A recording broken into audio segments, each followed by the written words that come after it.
Yeah, well, just for the group photo. You need to take a knee. Just wait,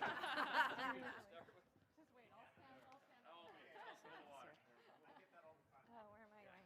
Wherever you'd like. You're welcome to house it wherever. Just hey, there's Sonia. You can tell her than me. Thank you. So, Scott, okay. Oh yeah, there's like full-on notes. Oh yeah, that's good. Except I can't see that because I'm too short, so that's okay. Well, I found you can kind of drag your mic over like this and you can see. Try it. I got printed. We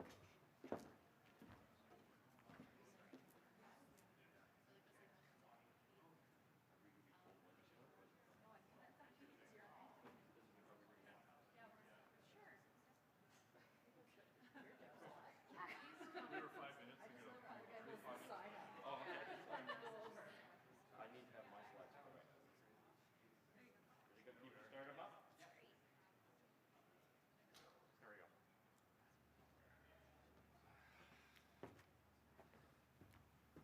go. Well, good morning, everyone. Welcome back from coffee, and I'm really happy to be here to moderate a session entitled Future Fisheries, Transformation of Salmon Fisheries. I'm Scott Hinch, professor at UBC. So I'll be moderating this, and I just thought I'd kick off with a few ideas, very high level, and to really ask the question, what does transformation mean? And I'm sure it means different things to different people, so I thought I would propose a few things. I've identified 6 things that I think will be important for moving forward in transforming salmon fisheries.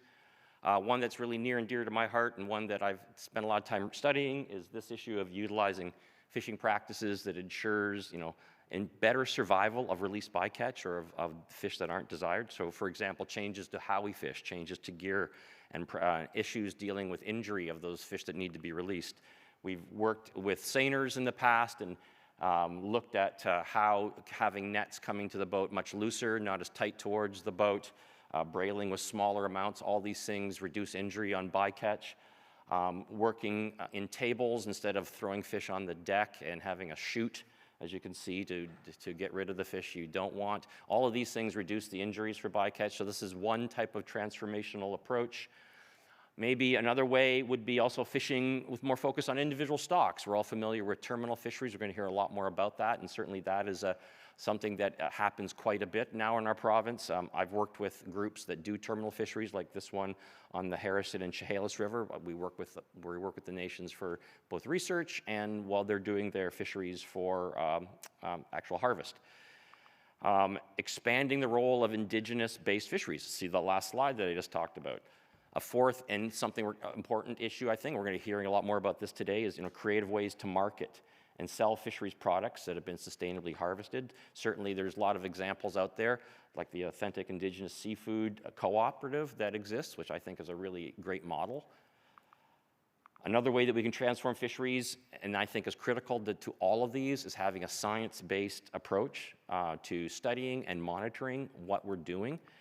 Again, I'll put a plug in for work that my group has done. We just released, just last week, our best fishing and release practices guidelines for marine salmon recreational fisheries, and these recommendations are posted on the PSF and the Sport Fishing Institute's website. Simple little things that we found make a huge difference, like releasing the fish on the water line. Don't bring them into the boat. Don't use small nets. It makes a huge difference to the subsequent survival of those fish when they're released.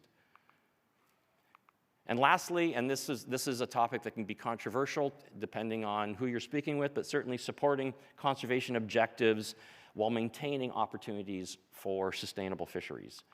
And just an example of that might be our marked selective recreational fisheries, where we're trying to target hatchery fish and minimize our encounter and touching of and increasing survival of releasing wild fish.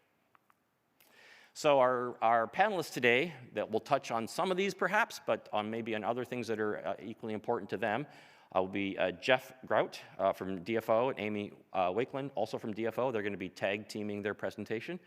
We'll have Samantha Renshaw from Ocean Wise and Sonia Strobel from Skipper Otto.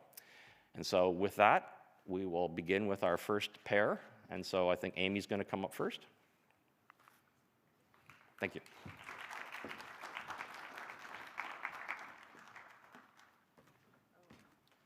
Forward, backwards. So much technology. All right, awesome. Thank you, and thank you to my new friends in the front row who are making me feel a little bit more comfortable. The irony is that I love to talk. All of you who know me know that. But this is a little intimidating. This is a big room. So yeah, my name's Amy Wakelin. I'm a strategic advisor for the Pacific Salmon Strategy. And I am the manager of the Stewardship and Partnerships team in the Fraser and Interior area, which spans basically from here all the way up north. And our program, our team does a lot of things, but one of the things we focus on is implementing DFO's Indigenous Harvest Transformation Program. So I'm gonna introduce harvest transformation writ large, how it fits within the PSSI, talk a little bit about Indigenous harvest transformation, and I've got a couple projects to share with you, which I'm gonna invite the folks who actually lead them to speak to them. And then I'll turn it over to Jeff, and he'll talk about recreational and commercial harvest transformation. So I think folks remember that there was a big announcement a few years ago about an investment in Pacific salmon to really stem the declines, focusing on restoring vulnerable populations, supporting sustainable fisheries, and also really bringing partners together. And so we're in year 4 of that right now, what we're going to talk about today fits within that piece of supporting sustainable fishing opportunities, but also I think really building capacity and working with partners to achieve our shared objectives.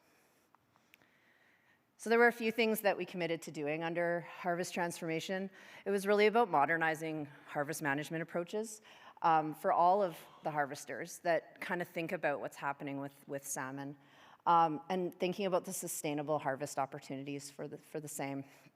We talked about, a more precautionary harvest to protect those stocks of concern or vulnerable stocks, improved fishery monitoring and catch reporting so that we would be able to kind of see what our impacts were real time, and improved fishery management systems, including modernizing the licensing and regulatory framework. So Indigenous harvest transformation is the one I'm most familiar with.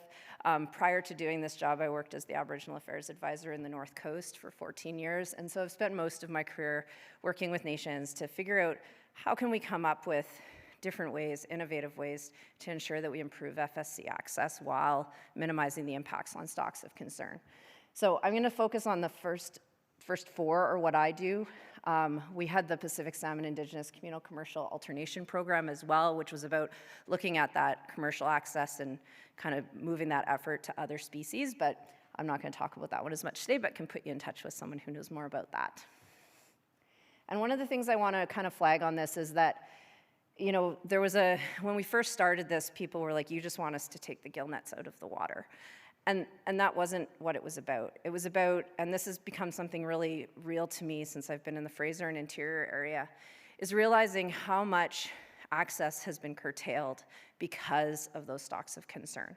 And that has such huge impacts on culture and things like that. So thinking about where access is already limited, how do we improve it?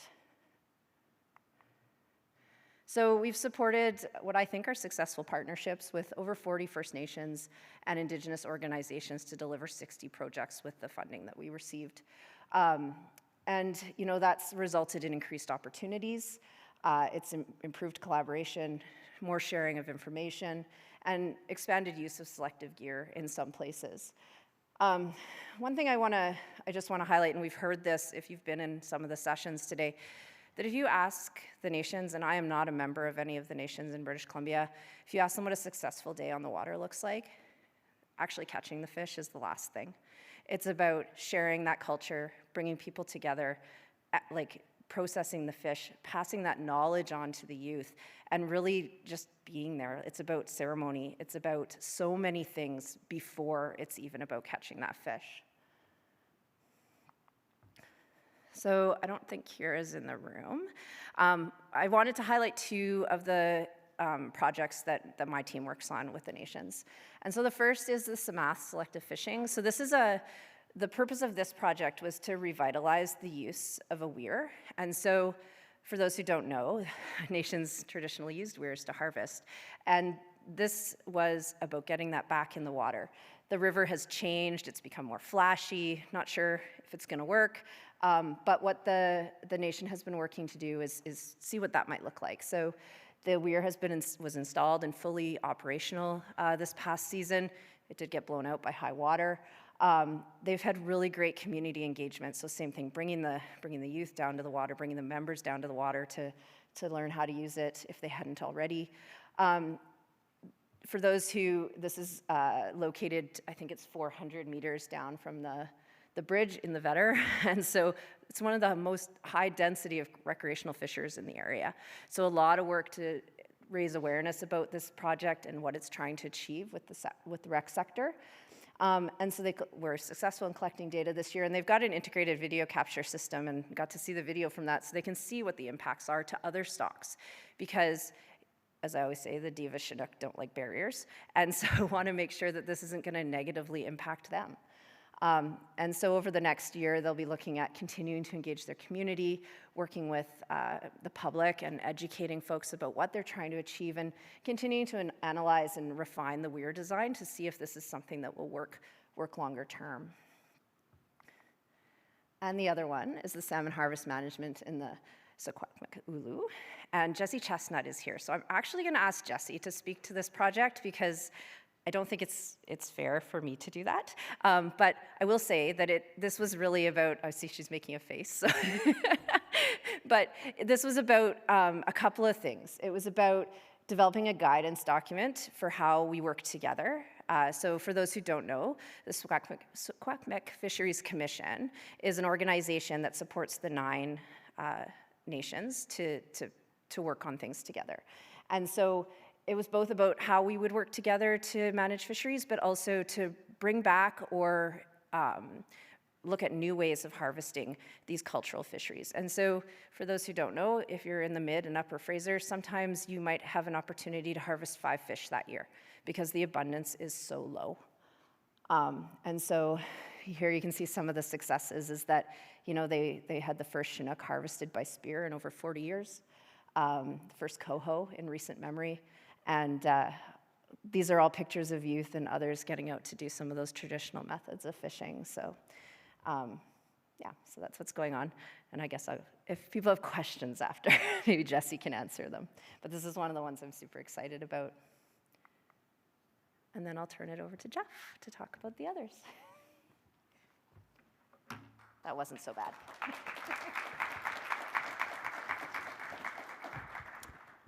Thanks, Amy, and hi, everybody. I'm Jeff Grout. I'm the Director for Salmon Management and Client Services with DFO, which is our licensing group. So I'm going to highlight a few of the things that we're doing with commercial fishery, harvest transformation, also touch on recreational as well.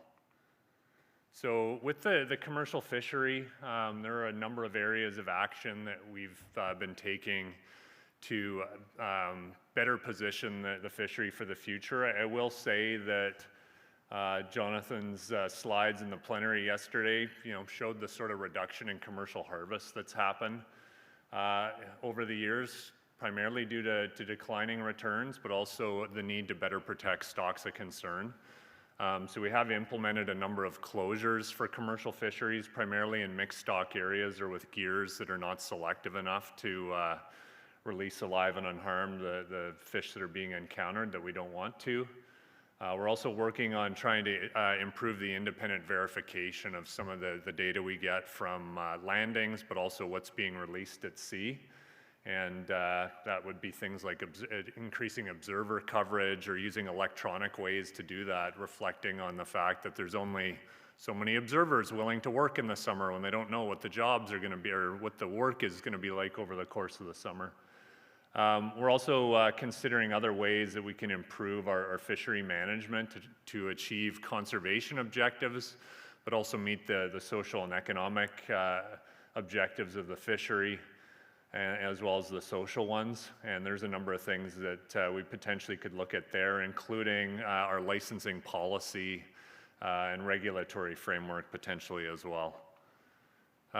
So in terms of just a bit of detail on some of the things that we're working towards, we have set some minimum standards for the independent monitoring we're looking to get in place for these fisheries. And The levels look relatively low perhaps, but monitoring 5% of the trips in a salmon fishery where you have sometimes hundreds of vessels participating is actually quite a challenge that we're looking to try and figure out, recognizing that in many areas of the coast there's only limited numbers of observers that are trained and available.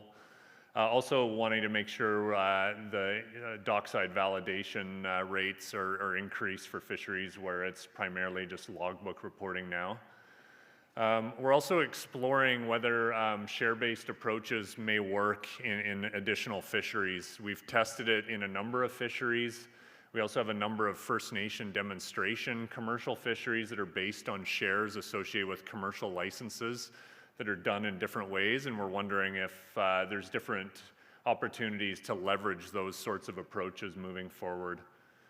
In the commercial realm, we're also reducing the overall size of the salmon fishery. We just think there were a lot more licenses there than could be reasonably supported moving forward.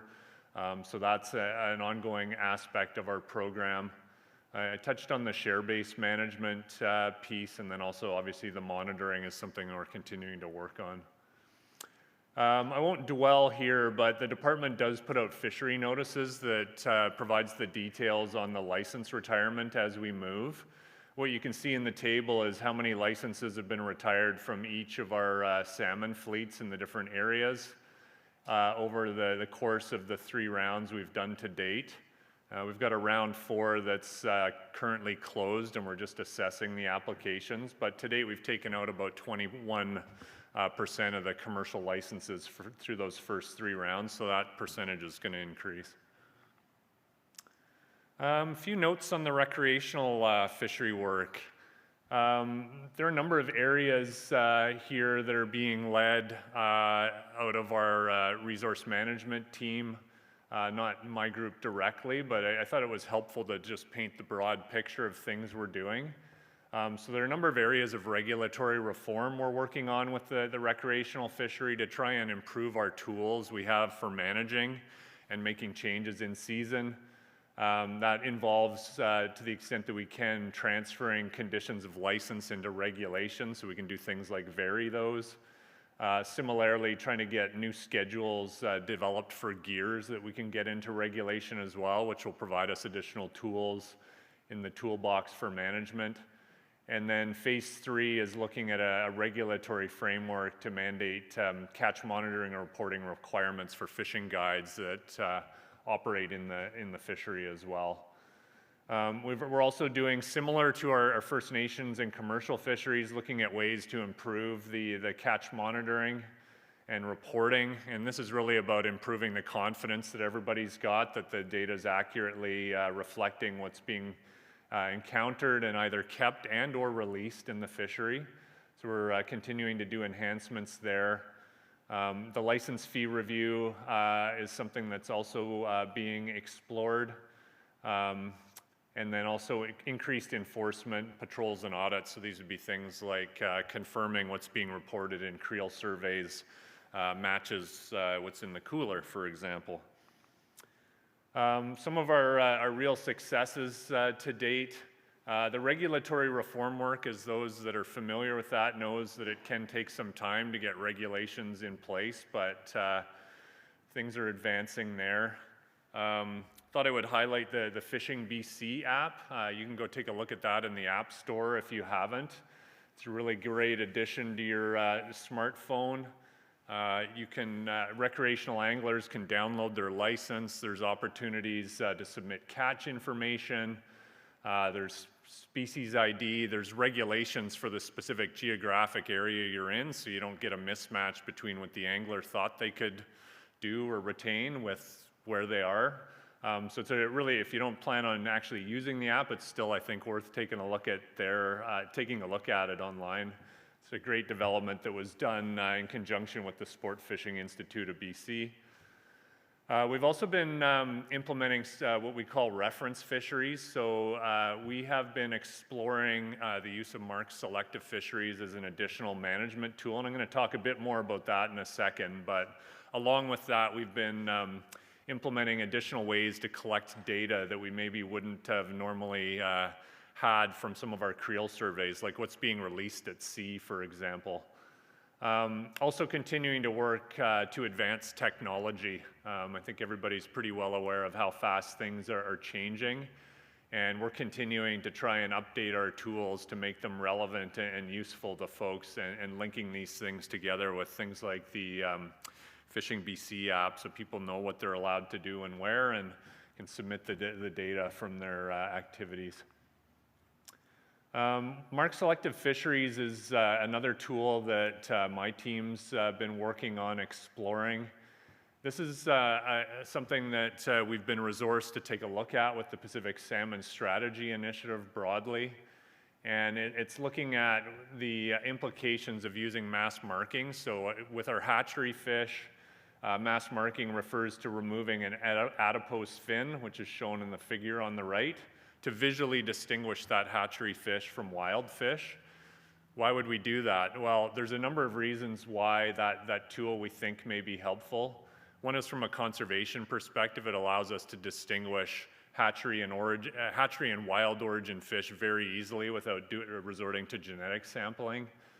It can help with sustainable use. I mean, Scott mentioned the potential ability to target those hatchery fish with the visual mark while releasing fish that are still with an adipose fin that's intact, which would indicate wild fish or perhaps hatchery fish that aren't marked. Another important one is around hatchery genetic management. So our hatchery origin fish in Canada are currently only marked if they carry a coated wire tag. And it does create some issues around rapidly seeing what the mixture of hatchery and wild origin fish are on the spawning grounds or in the broodstock collection for the hatchery. And there's important reasons to do that to get a handle on the extent to which hatchery fish may be straying. There can also be opportunities to remove the hatchery fish either on the spawning ground or in the hatchery brood collection to try and improve the genetic wildness of our wild salmon. Mark Selective Fisheries are the fisheries then that target these marked salmon, and we see potential opportunities for these for First Nations. We've got an example on the west coast in the Sarita River where the nation is doing a Mark Selective fishery, and we also have several recreational Mark Selective fisheries that have been implemented in southern BC. To support this work, I would say it's not without its challenges and concerns. So we've developed an implementation framework that looks at how we can address the concerns that have been raised around these fisheries. And we've also been engaging in technical workshops to deal with some of the technical issues around our catch monitoring, reporting, what does it mean for coated wire tag, indicator populations, et cetera. One last one I'll touch on briefly here that's we've also been working on is our salmon allocation policy.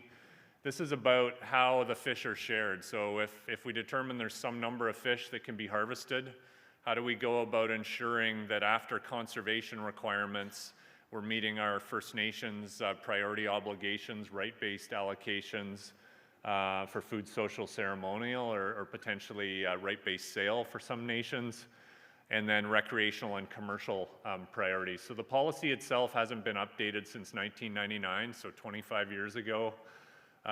We're in a collaborative process now that's working with First Nations, recreational and commercial groups. The province of BC sits in, talking about what we need to do to modernize and update the policy to reflect the current realities of our management system, the rights of nations on the West Coast that have rights to sell fish, and really better position ourselves to manage going into the future. So that's work that's still underway with us. So thanks. Appreciate the opportunity to give you a short update on some of the work we're doing.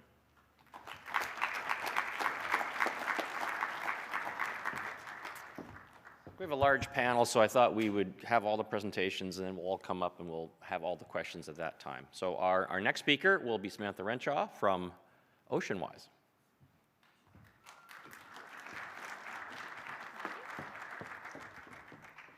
Okay, so it's this big green button, correct? Hi everyone, my name is Sam. I'm the science lead at Oceanwise for our Fisheries and Seafood program. For those of you who might not know what OceanWise is, we're a nonprofit based in Vancouver, just around the corner in Gastown.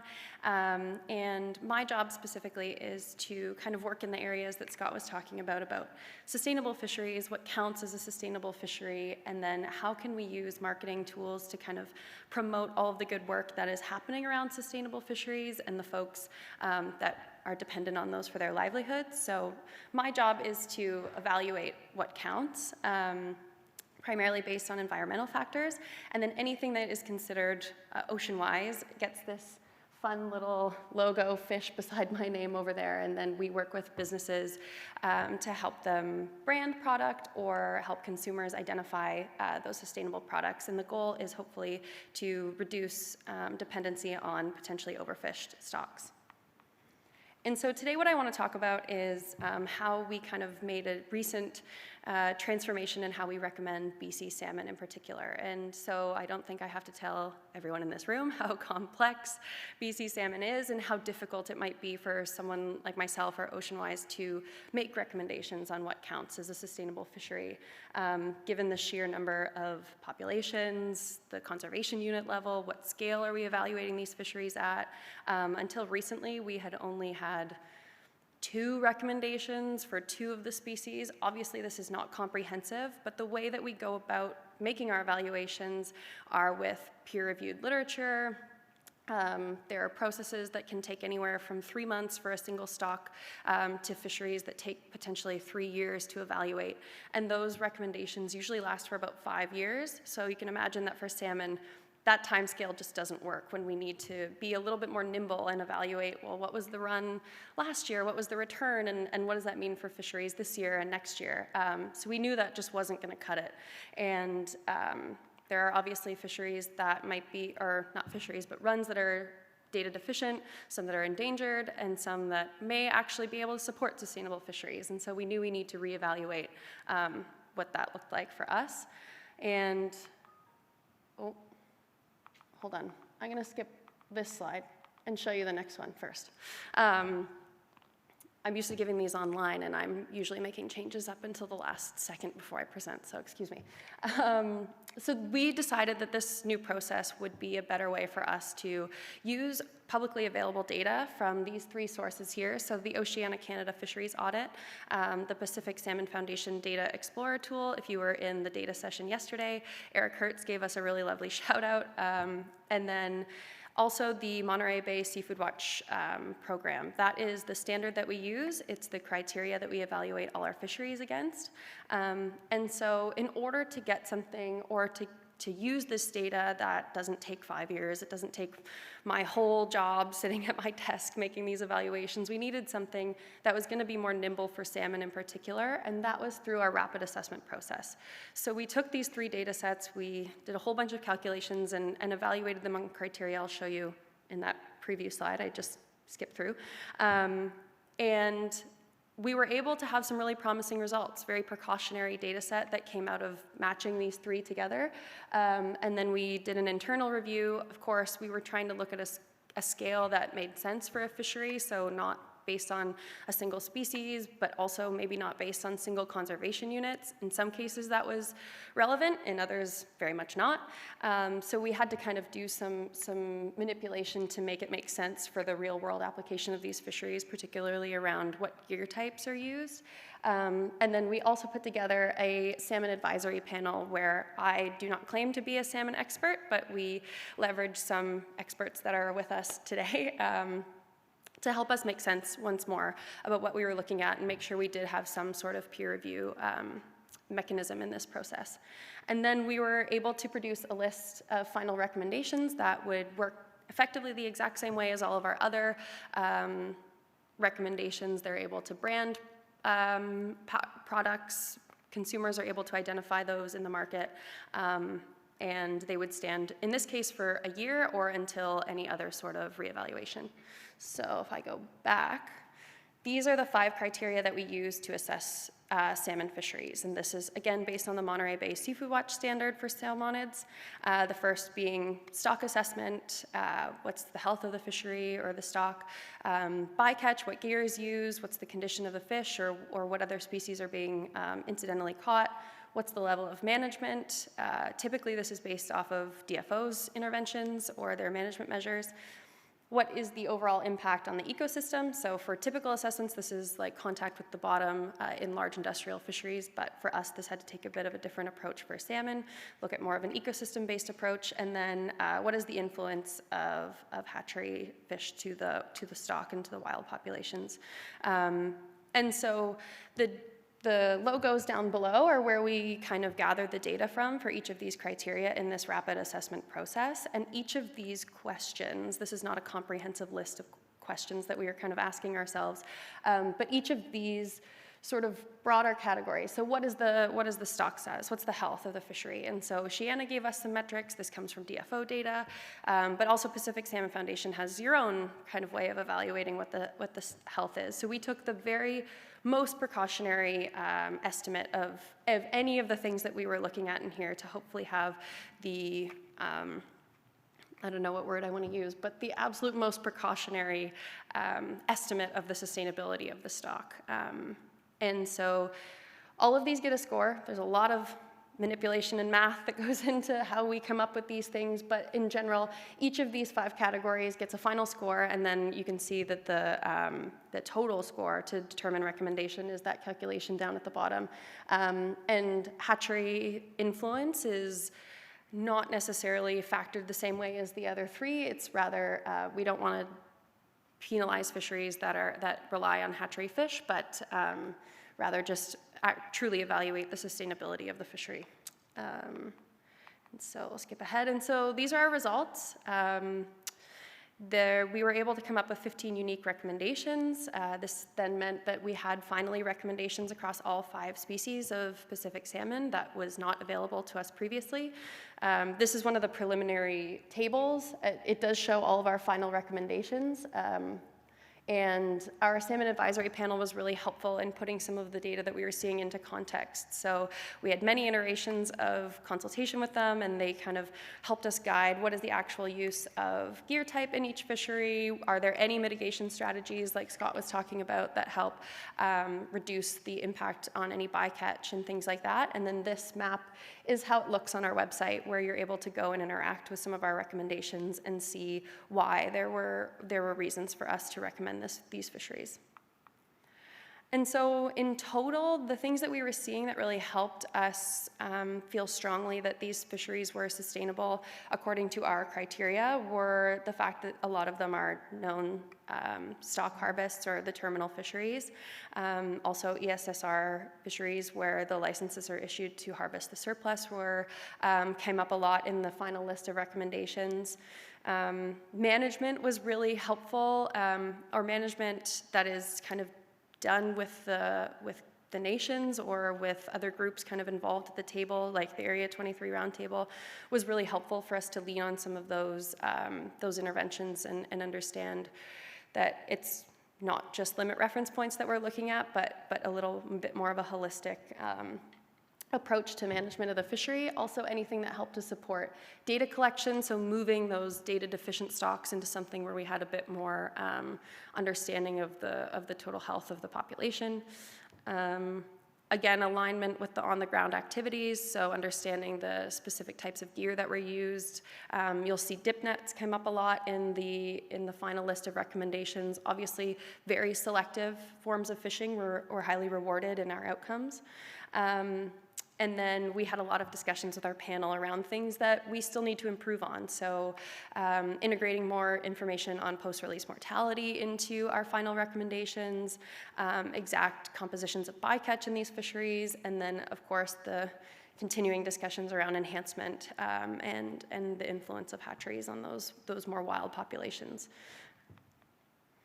And then so as we move forward, there are things that you can probably guess are not involved in our recommendations that are a bit of a glaring issue and that we hope to focus on as we move forward, and that is kind of these more socioeconomic metrics, indicators of how the fishery is sustainable for the livelihoods of the communities and the people that depend on them. Those are things that we're hoping to integrate in future iterations of this process. I do these assessments sitting at my desk. I'm from Halifax. I don't live here. I live nowhere near the coast of BC. So for me, making these recommendations, the Salmon Advisory Panel was really helpful, but I also have no way to incorporate Indigenous knowledge that isn't already in the data sets into something that helps contextualize what these fisheries mean, or areas where the kind of gaps in the data can be informed by those types of knowledge. It was suggested by someone on our panel that in fact we add another criteria that is the consultation of rights holders. We typically talk about it as stakeholders, and I know that's not the correct way that we should be framing some of these discussions. So that's something that we're really taking on board and we'll hopefully be able to integrate as we move forward. And then, you know, as Scott was saying, what is the market influence on sustainable fisheries? How can we use something like our recommendations or other, or just even a push from various fisheries that want to have their product sold and contribute more, or make a better, you know, price per pound for their fish.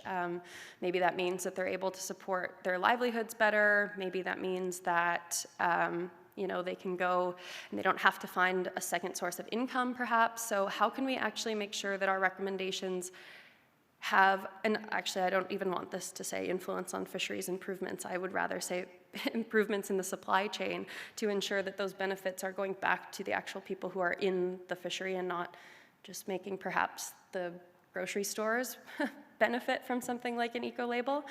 So that is something that we're really looking forward to the future on as well. And then consideration of the restoration efforts or climate resilience and ecosystem-based management, all of these things that the fisheries are taking on and are absorbing at the ground level. That's not what I work on every day. I'm evaluating these, but shouldn't the fisheries that are working so hard to make sure that they have fish, or the folks that are involved in restoration efforts, are rewarded, and those fisheries aren't then penalized for perhaps a lack of management decision-making or just low returns in general. So those are some of the things that we're looking forward to as an organization. And I think that the future of fisheries, like we said, are gonna be more in that local context, and hopefully some of our recommendations can help bolster the fisheries kind of landscape at the known stock or terminal end. And if you want to advise us on this process, I'm all ears at any time. It's helpful to have diverse perspectives on our recommendations and what that looks like in practice. So this first list of 15 is always changing. It was 14 when we released the initial results in June of this year.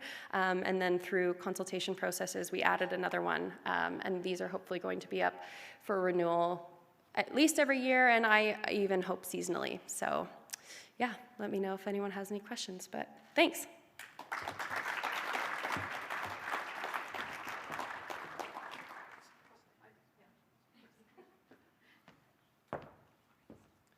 Thank you, fantastic presentation.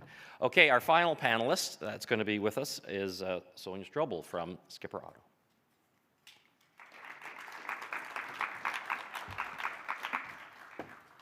Thank you so much. You're very welcome. Thank you so much for having me. These guys have all done such a good job, and I'm pretty honored to get to follow you. My name is Sonia Strobel. I am not a scientist. I am not a policy person. I'm not a member of an Indigenous community. I am a co-founder and CEO of Skipper Otto Community Supported Fishery. I'm married to an active salmon commercial fisherman. I'm on a number of other committees. I'm on the steering committee for the local catch network based out of the University of Maine, the Fisheries for Communities network here in BC. All of these things and all of my life's work are around protecting a fishing way of life in BC's coastal and Indigenous communities, and I've been doing that work for about 20 years. So I'm going to be here to tell you a little bit about the work that I do as an example. I think you'll hear lots of through threads from what the other presenters have talked about here as some really specific on-the-ground examples of transformation and examples where collaborating and working together in communities is making a real difference on the ground in fisheries. So that's me and my family, and I'm going to skip along that one. So salmon is one of the most commonly eaten seafoods globally. right, in Canada and the US especially. And the question is, where does that stuff come from? And we know that most of that's coming from open net pen salmon farms. And I don't have to tell you, we know that there are social and environmental reasons why that's problematic. And then most of the wild salmon that we get is coming from industrial scale mixed stock fisheries, and Amy was just talking about that. Many of those fisheries, we don't actually know specifically the stock that they're coming from. And you as an end consumer definitely don't know what stock they're coming from, or necessarily how they were harvested, or where they were harvested, or who was paid what for that catch. There's also a lot of salmon bycatch from factory trawlers in the Bering Sea, and you may have heard about that. So there's a lot of salmon that are going missing from our oceans, or that are showing up on our plates, and we just don't know the social and environmental consequences of that harvest. We also have a seafood labeling problem in Canada. You know, some studies show up to half of the seafood that we're eating is not what it says it is on the label. So we really have a traceability and transparency problem. And then in Canada, I don't know if you know this, but we export most of what we catch. Like, we export about 90% of what we catch in Canada. And that's not because, you know, we don't want to eat it, because what we're eating, we're importing about 80% of what we're eating. And so there's some real mismatches there from my values perspective about how fisheries work as a system. So I know some people throw their hands in the air and then they just say, well, forget it, we're just not going to eat fish. We shouldn't be harvesting it. But I really think that's an oversimplification of a really complex issue, because fishing and eating salmon has been, you know, a cultural cornerstone. You've heard many people speaking so eloquently about that this week, that harvesting and consuming fish on this coast for 10,000 years plus has been part of this coast. And also, you know, local wild salmon is one of the best proteins on the planet. And when I say best, I mean it's one of the lowest carbon proteins. Its health benefits are unmatched. You know, whether we're talking about brain health or fetal health or, longevity, doctors recommend that we're eating an oily fish like salmon at least twice a week. So what's the solution then? I think you have to recognize that the conventional industrial approach to salmon fisheries and aquaculture is fundamentally flawed. And that's because at its core, our seafood system is a colonial structure. And it was designed for resource extraction to enrich a distant empire. And it's really good at that, right? Those systems are impersonal. They pull people apart.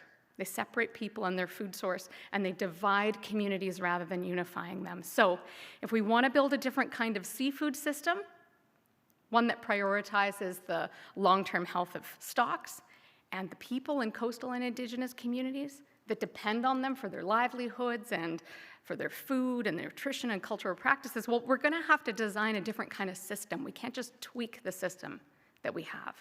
And so that's what I did. So along with my husband, Sean, who's a commercial salmon fisherman, I founded Skipper Otto. It's a community-supported fishery. We founded it in 2008. It's named after Otto, my father-in-law. It's an innovative way for home cooks, people like you, not the wholesalers, retailers, system, but it's a way for home cooks to buy seafood directly from fishing families. The way that we're doing this is protecting a fishing way of life in our communities, and we're building a resilient local seafood system and ensuring that Canadians have access to local Canadian fish. So I'll tell you a little bit about how it works. It's a little bit like a vegetable CSA, if you've heard of those. In this case, you buy credits before the fishing season starts, and then all through the fishing season, our members get updates from the fishing grounds to tell you exactly who's fishing where and for what, and what they're catching and how. Unlike a weekly vegetable box program, you do not get a mystery box of fish every week. In fact, you log into an online store, and whenever you want, you pick and choose whatever you want from the catch. The dollar value comes off of your pre-purchase credits, and then you pick it up at one of about over 100 pickup locations across Canada, from Victoria to Montreal.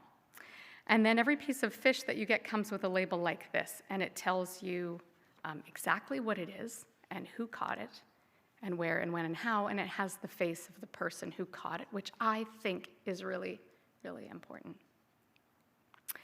So that's Otto there on on the left, who started fishing here in the 1960s, and in the middle is my husband, Sean, when he first started fishing when he was 7. When I first met Sean and Otto back in the 90s, I was, quite an environmentalist and a social justice advocate, and these guys were the first fishermen I really met. And much to my surprise, they were even more radical about environmental and social justice and conservation than I was in many ways. And I think that fisheries get a bad rap because the big, large industrial scale fisheries get all the bad press. But actually, there is so much good and smart and innovative thinking going on in small-scale, community-based fisheries. And so by the time our first son, Oliver, was born, that's me, 16 years ago, fishing was in my blood too. But it was getting harder and harder to stay in fishing. And Amy referenced this a little bit as well. Thinking about the social outcomes of our fisheries, fish harvesters take on the enormous lion's share of the risk, financially, but also with their very bodies going out to sea in storms to harvest, and really no certainty about what they're going to catch. And so Otto was talking about selling the boat, and I was afraid that Oliver would grow up not in this fishing community that had come to mean so much to me. But I'm pleased to say that here we are, 16 years later. We're a collective of 45 fishing families in BC and in Nunavut, including my husband and my 2 sons, who are now 13 and 16 and are very happy to be active commercial fishermen.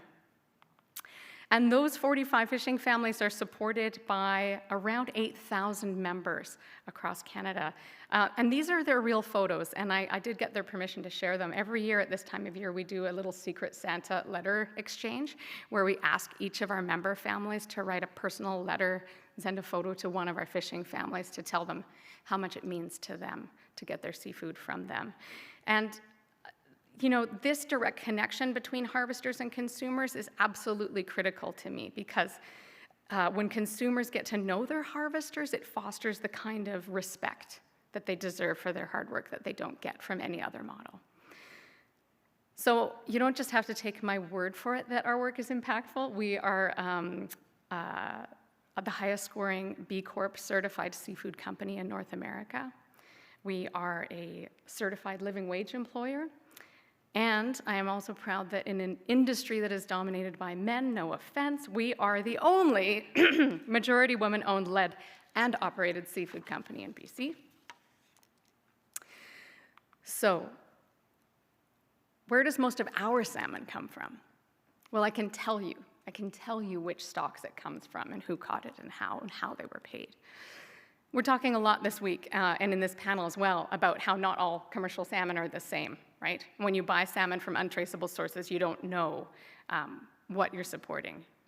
The vast majority of the salmon that we have for our members right now comes from the Somas River Fisheries out of Port Alberni. So I want to just use that as an example to tell you a little bit about referencing what Amy's talked about and actually what everybody on this panel has talked about in terms of co-management and cooperation and collaboration in communities. It is actually happening. These things aren't just ideas that we could be co-managing fisheries in better ways. We are doing it, and that's what's happening in Port Alberni. So I'm kind of excited to share an example with you. So again, I'm not a scientist, I'm not a policy person, and I am also not an Indigenous person, so with apologies for any of my clumsy explanations, I will do my very best to share the knowledge that I've been so lucky to learn from my Indigenous teachers, the scientists, the NGOs that I work with. So here's what I know about the Somas River Fisheries. But before 2011, the fisheries there were marked by crisis and conflict between First Nations and commercial fishers and recreational sectors. There's a lot of conflict, a lot of siloing in that area, which is pretty common in fisheries. Around that time, the Tsachotte First Nation put forward a proposal for a co-management agreement with the DFO, and this came into effect in 2011. And so this is really cool. This fishery is managed by a roundtable that is actually very functional and cooperative and collaborative. Just think about that for a second. How many times can you say that?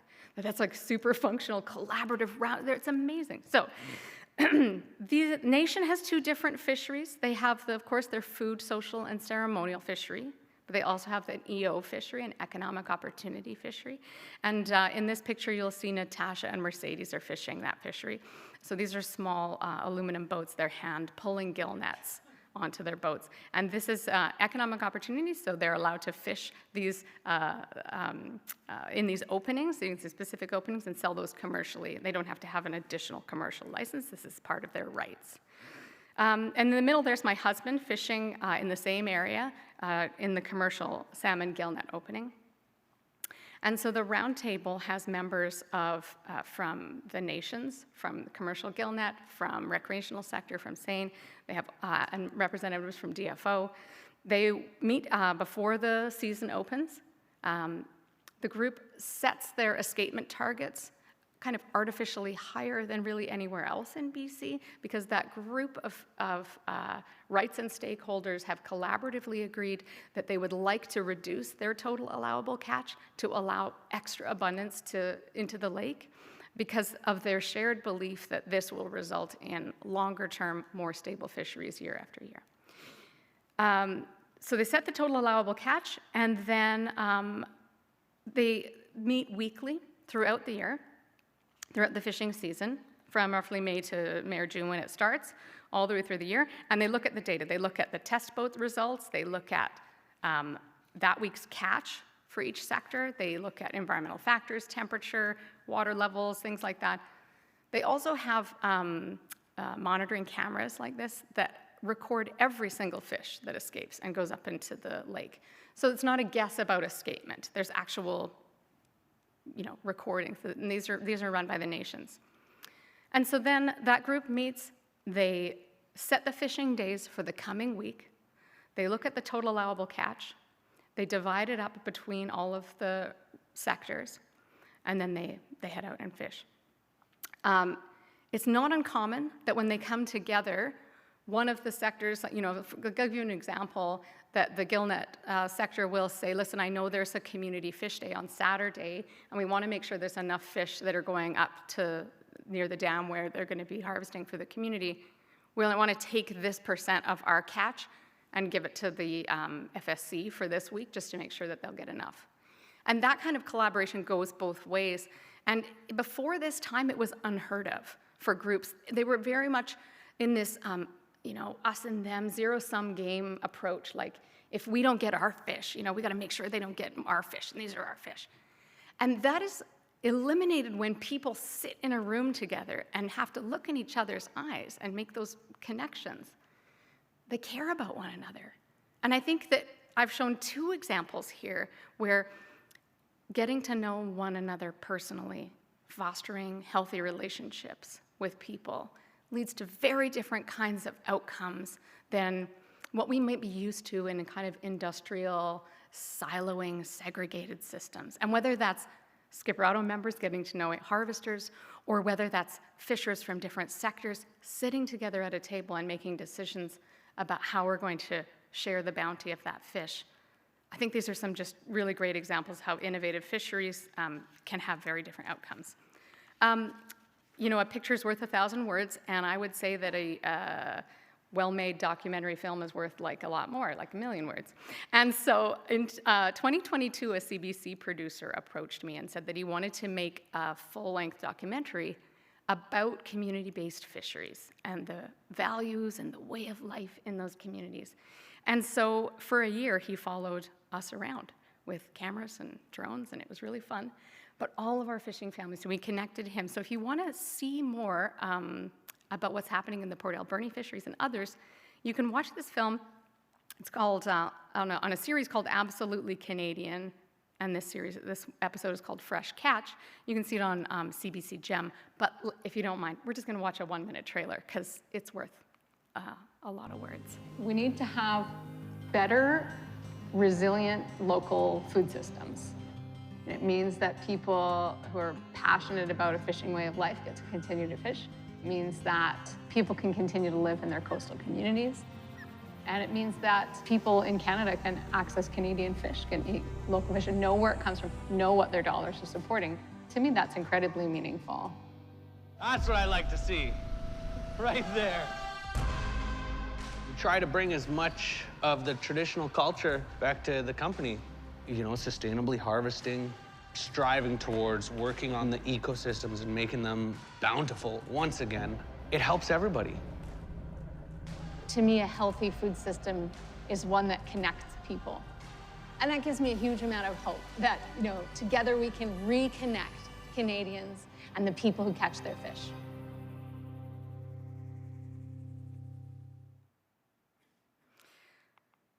So that's our family fish boat bringing home fish to Vancouver, and I kind of want to end on this, thinking about the simple act of feeding people from the fisheries in our waters here. It does fill me with hope and optimism, and it kind of reminds me that, like I said earlier, there are good and smart and creative and innovative people in our coast who are coming up with solutions that are going to solve the crises of our times.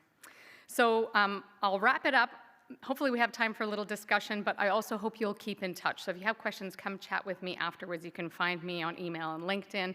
And if I may be so bold as to say, I would love to feed you with fish from our fishery families. And so you can scan that QR code if you're interested in being a member, or if you come up and chat with me, I do have some little free, a little QR code for some free fish. So come and chat with me afterwards. Yes, okay, thank you.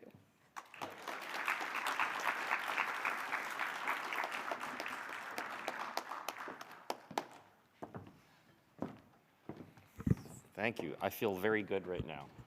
Appreciate that. Nice job. So I'm going to ask the panelists to all come up and sit in the cozy chairs, and we have about 15 minutes or a little less for questions. So I'll open it up to the audience. Yes, please, go ahead.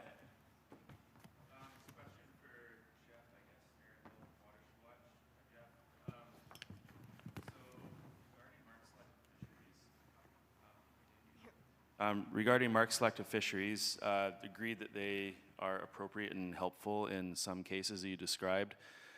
There are other cases where, you know, I think we've experienced, you know, a lot of anecdotes out there where you have to go through a lot of unmarked, you know, or wild fish to get to that marked fish, and the mortality rates can be quite high, which can mean that you're potentially killing more wild unmarked fish than you're saving with the mark selective fishery. So I'm wondering what measures the department will take to ensure that that's not happening, that you have the monitoring in place to make sure that you're putting mark selective fisheries in where they're actually going to achieve the desired objective and not where they're going to do more harm than good. And also, you know, would you consider changing to like a one and done type regulation rather than mark select fishery where, you know, if it meant you could avoid having to go through all those, you know, the very high mortality rate on all those wild unmarked fish. Yeah, thanks, Aaron. Really, really good question that touches on a number of the issues that we've discussed in talking about the use of this sort of tool. So I'd say a few things. One is there's a time and place where it might be appropriate to use it. It's not a one-size-fits-all sort of tool. I think you're touching on a concern with marked selective fisheries, which is if there aren't a lot of marked fish around in a particular area where you try and do it, it can result in a lot of release mortality potentially of wild fish. And so our evaluation framework we've developed is really intended to take those sorts of issues into account in terms of planning where we might do this. In terms of the stock assessments we do, there aren't free fishing mortalities. They need to be accounted for. So release mortalities are being built into our estimates of mortality on our stocks. And we've also had to change some of the ways we collect information on these types of fisheries, particularly to try and improve the information we're getting on numbers of fish being released and what sort of biological characteristics they have. So a lot to think about it in terms of how we use it. And we're hoping that the frameworks we've built with input from technical experts will help to address those concerns in a good way. Thank you. Other questions? Yes, Rupert. Oh. Hi, you can hear? Yeah, Yeah, good. go back there. We'll start there, and then we'll come up to Sonia, I am very interested in your thoughts about the structure of regulating fisheries on the West Coast. You are probably aware that on the East Coast, there's the owner-operator model and fleet separation, that the processors are not the ones that hold the licenses, it's the people who fish the fish. I wonder about your thoughts about exploring a similar structure here on the West Coast, and what advice you might have for DFO in terms of consultation. How do they get to the individual harvesters as opposed to the groups representing the current structure to consult and get people's thoughts? Yeah, I want to thank you for that question. I've been working certainly to bring awareness to the owner-operator and fleet separation policies, or rather the lack of them in the Pacific region. I've been working on that for about 6 years. The Fisheries for Communities Network is a network that we designed specifically to work on that and other policy issues that, pardon me, to raise awareness about how the value of our fisheries does or doesn't flow into the hands of people in coastal and Indigenous communities and those actively working as harvesters in our communities and in shoreside businesses. So I feel really strongly that we need policy reform in the Pacific region that would bring a made in BC version of the East Coast's owner-operator and fleet separation policies here. In my mind, it's kind of unconscionable that we have accepted that not having those policies on the East Coast led to the situation where harvesters weren't able to make a living, where they couldn't persist fishing. We are so clear on why those policies were necessary for the inshore fleet on the East Coast and in Quebec. And so to me, it's unconscionable that we don't have similar considerations on the Pacific region. So I'm actually going to Ottawa on Sunday to speak at the House of Commons on Monday in the current study on the Fisheries Act, specifically to speak on this topic about how do we ensure that the Fisheries Act enshrines those same rights that are enjoyed by harvesters on the East Coast and in Quebec here in the Pacific region. So how do we do it? I don't know. I'm trying my best to make sure that the voices of individual community-based harvesters are heard, not just organizations that own licenses as investment tools.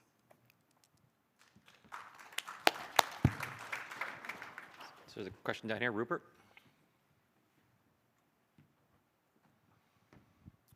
Thank you. Questions for Samantha. So I wasn't quite clear on the process, how you interact with the fishery themselves, like, I don't know, say Area F Troll, for example. Are they involved before you come up with your recommendation and you go, is there a back and forth, like if you guys sort of improve your practices, or is it just like you look at the fishery, you put your stamp on it or not? Yeah, unfortunately, it's the latter option. We've had limited interaction directly with the fishery, and that is why we developed the advisory panel, is to act kind of as that middle voice for some of the fisheries that they interact with.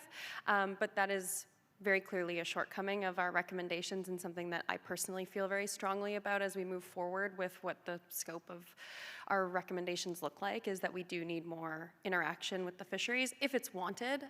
Obviously, if someone doesn't want us involved in the process, by all means, we're happy to stay out of their hair. But we've really seen this with a lot of fisheries, to Sonia's point, on the East Coast, where other certification programs or recommendation programs like the Marine Stewardship Council, for example, are completely unattainable. They're too cost prohibitive for really small scale fisheries. And so those fisheries that have kind of seen what MSC looks like and want something similar for recognition in order to have the same place in the market, those have typically been the ones that have come to us and that we have more engagement with. And I mean, I would love to chat with any fishery that wants to, but myself and another colleague in the audience are the two folks that are on our team, so that we are also limited by capacity. But it's, yeah, my hope moving forward that we can have more of that exchange.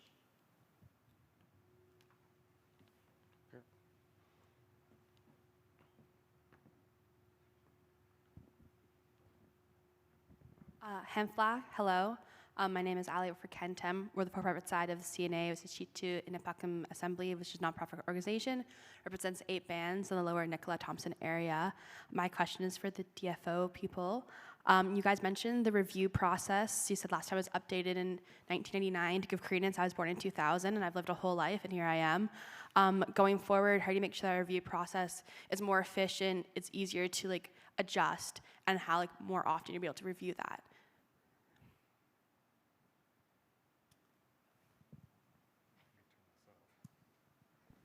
I think I understood your question to be about the salmon allocation policy review, and whether we'll look at reviewing it more frequently moving forward.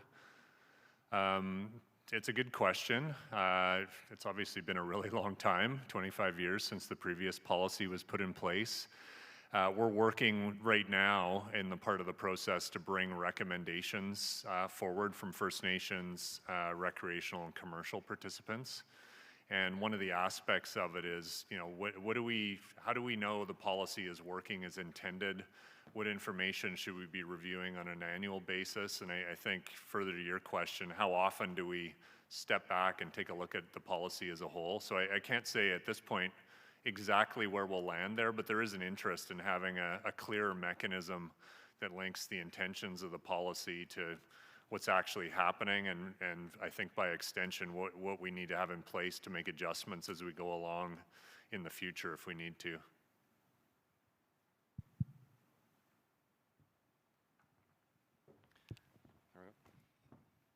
Yeah, thank you very much for the great presentations. My name is Elmar Plata, and I work for LGL Limited and with a lot of First Nations on the coast. We also happened to write a report in 2009 about reforming the commercial fishing in BC. It was, I couldn't remember, I was the first author, but I just had to look up the title of it, but it's about reforming the Pacific fisheries.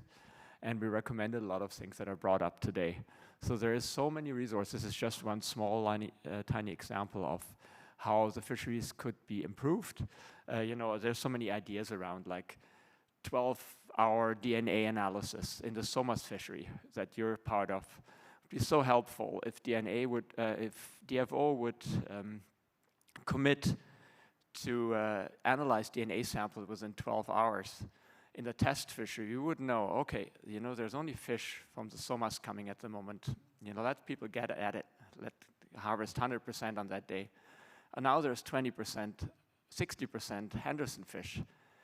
Limit the fishery next day to certain areas where there's no Henderson fish. There's all those tools, tangle nets, fish wheels. We just don't know how to get those into policy. And that's my question. Do you have any recommendations how we get all those tools that are around and well known to actually come to fruition and affect management and policy? Who's going to take it? Was that for any of us? Yes. Well, I can maybe start. I mean, I think a lot of the ideas that you've suggested are great, and they're used in different fisheries to a different degree. The genetic information is a really interesting one because we're seeing those types of requests for many of the fisheries that we manage, and most managers that I work with and talk to prefer having as much scientific information as possible to manage. And the reality is there's some limits on the resources for how many samples can we collect, and well, usually there's not as much of a limit on what we can collect, but getting them read in the genetics lab, and time constraints as all of the different groups want their samples to go in, and cost to do that. So there are resource constraints here that are forcing us to decide where is this information most important in terms of which samples do we look at first, which ones are read immediately. Fraser sockeye is another example where the samples are read quite quickly to support in-season management, and there are other fisheries where the samples are collected and then we read them later to inform some of our post-season run reconstructions. So again, I think there's a lot of good tools here. The technology is changing extremely rapidly in a number of cases, and some of the proposals we've seen through our BC Salmon Restoration Innovation Fund have really been about trying to extend that work and demonstrate how we can do our jobs in a better way. So I love all those opportunities, and we are trying to figure out how we can better leverage the ideas and make use of them in terms of how we do our business of stock assessments, monitoring fish, selective gears to harvest them.